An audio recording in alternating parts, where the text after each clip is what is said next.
Today on this very cold day, I wanted to do a quick video on a little kit that I put together, and I thought it would be pretty interesting.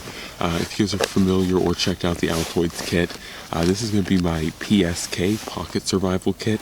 It's very much like or a similar thought process of the Altoids kit, but in a larger containment unit that's still small enough to fit in one's pocket, but at the same time being about 2 times the size of the Altoids. Note that this is going to be a winter themed, or this one will be more set up for a winter type scenario because that's what it is right now.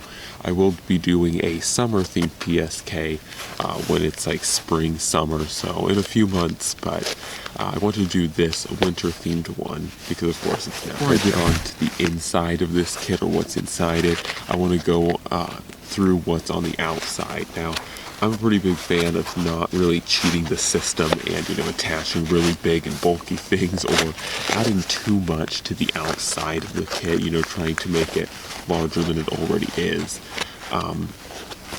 So as you guys can see, there's really nothing that you guys can see on the outside. Starting off with the inside, it's a little bit tricky because I want to do this with gloves because it's so cold out. But on the inside here of this little containment unit is actually a magnifying glass. I'm not sure how well I'll be able to get it out with only gloves, but is a magnifying glass. And this is going to be the first method of ignition. In case you guys don't know, I will have a video coming pretty soon on how to start fires with magnifying glass / Fresnel lens. But this is a very extremely viable way of starting fires, especially if there's any sun whatsoever out. This is a very good method. But one of the problems, especially up here, can be that we get a lot of cloudy days in the winter, and of course on cloudy days you don't have any direct sunlight, and if you don't have direct sunlight or you can't use a flashlight to get some kind of method of hot light, you cannot start fires with magnifying glasses, so they do have their limits. And this covers about 7 of the 10 C's of survivability covered by Dave Canterbury, and this is the first C out here, the one we This is another C. They call it candle to just go with the same theme of C's, but this is just a flashlight. This right here is the Stylus Pro. I keep it down here in this little crevice, weird kind of pocket. I really like Maxpedition, how they always have like a whole bunch of little cool pockets on their stuff, but that is what's kind of hidden there. And then on the back, it's a little hard to see, but there are 4 AAAs for the flashlight.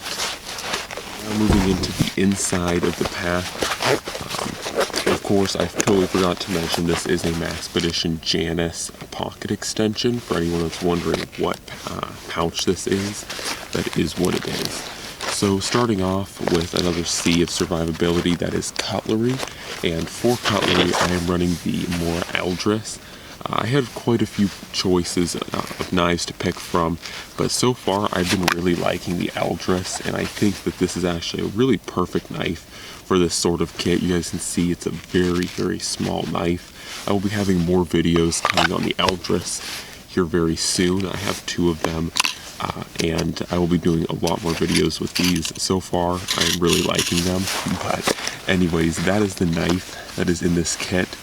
Secondly, I have the SWC SAT, and I'm carrying this not just for the beads, but also for another means of ignition or combustion. Once again, magnifying glasses are not a complete surefire guarantee of ignition, so I definitely have multiple forms of ignition. Then I also have a Wetfire in here. This is more winter themed. I don't think I'll be putting any kind of Wetfire in the summer one, but in the winter, especially as cold as it is right now, you would want to make sure to have something that you absolutely know that you have on you that will become flammable, or that will actually produce a flame. So on to other things. I have just a straight up Exotac nanostriker XL. Once again, I had a lot of different ferro rods to pick from, but I used the nanostriker XL a lot, and so far I've always really loved it.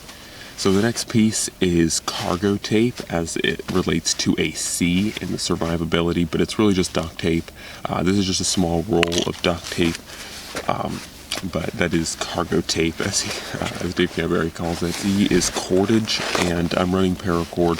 Once again, I think this is, I want to say 20 feet, but I'm not exactly sure. This might be 15. It is in a butterfly spool, I guess, if you will call it that. And that's it for the main compartment. As you can see, that is the main kind of just bowl here, if you will. And then now onto some of these sides. So onto this side, you guys can most easily see this one here. I have 2 hand warmers. It's going to be a little bit tricky to pull these out, but I have 2 hand warmers, and then this more tan piece you see is the sharpening rod. I carry a Spyderco double stuff in there for sharpening, and I wanted to incorporate the sharpener just because the Mora's edge is quite small. So if that's your only implement of cutting and it's like a 2-inch blade, you're likely going to have to sharpen it quite frequently because it's going to have to take so much use and abuse. So I wanted to make sure to incorporate the sharpening piece. And then lastly, on this side, open this, is just cover, or this is a Mylar blanket here, and really surprised to see that it actually fit perfectly in its packaging, just right there on the Maxpedition Janus. Guys, that has been the PSK. There's not a whole lot to this PSK. Once again, it is pretty size limited. This will fit in cargo pockets. I have tested. It certainly is on the larger side of a pocket survival kit, but to incorporate 7 out of the 10 C's for survivability, it was not easy to do it in a small container. The other 3 C's are the compass, canvas needle, and cotton, but I didn't really see the canvas needle and cotton being highly useful. I would have loved to have put a compass in here, but I really wanted to put a real compass in here, not just like a button compass, just to say, you know, oh, I have another C of survivability. But as you guys can see, this was pretty full, and there was like no way I was going to get another thing in here.